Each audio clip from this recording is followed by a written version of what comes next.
This is the Merlin. We were hoping to see him a bit earlier, but he's back again now.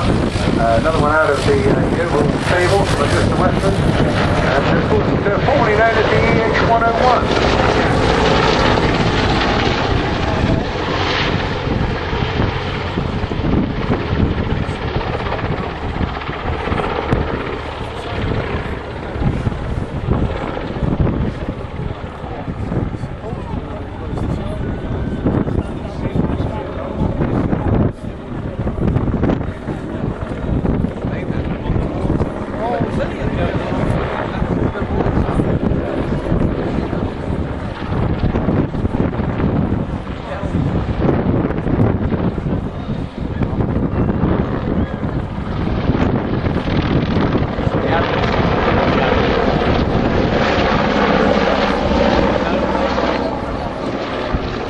Well, I had the pleasure of covering Navy Days down in Portsmouth last year, and I met Matt Robinson.